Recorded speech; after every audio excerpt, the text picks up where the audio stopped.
ওই দিন ঘুম থেকে ওঠার পরেই দেখলাম হচ্ছে বাবা বাজার থেকে দুটো বড় বড় মাছ নিয়ে এসেছিল। তো মা ওই মাছগুলোকে আগে কেটে নিচ্ছিল। একটা রুই মাছ এনেছিল, আরেকটা এটা কী মাছ আমি জানি না। তো মা হচ্ছে একে একে করে রুই মাছটা প্রথম কেটে পরিষ্কার করে নিচ্ছিল।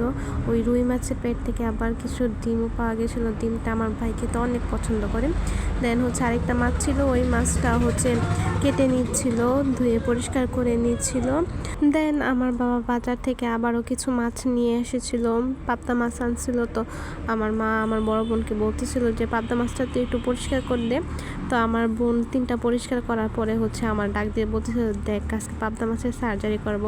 আসলে ও ঠিক মতো মাছটা কাটতে পারতেছিল না, যে তাই জন্য এরকম করতেছে। তো ওই পাবদা মাছ থেকে অনেকটুকু ছোট ছোট ডিম পাওয়া গিয়েছিল। তো মা পরে বলতেছে যে তুই ডাক, আমি কাটবো। তারপরে মা আস্তে আস্তে করে তাড়াতাড়ি সবগুলো মাছটি কেটে নিয়ে পরিষ্কার করে নিচ্ছিল। তারপরে হচ্ছে মা চলে আসলো মুরগি পরিষ্কার করতে।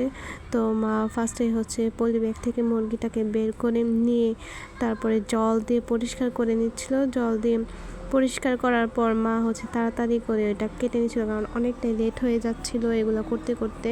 যেহেতু মার সকালে রান্নাবান্না শেষ হয়ে গিয়েছিল, তো মার এক্সট্রা কোনো ঝামেলাও ছিল না। তো ওই দিন আর তেমন কিছু রান্না করা হয় না, সব কিছুই ফ্রিজে রাখা হয়েছিল, শুধুমাত্র কয়েকটা পিস বাবার জন্য রান্না হয়েছিল।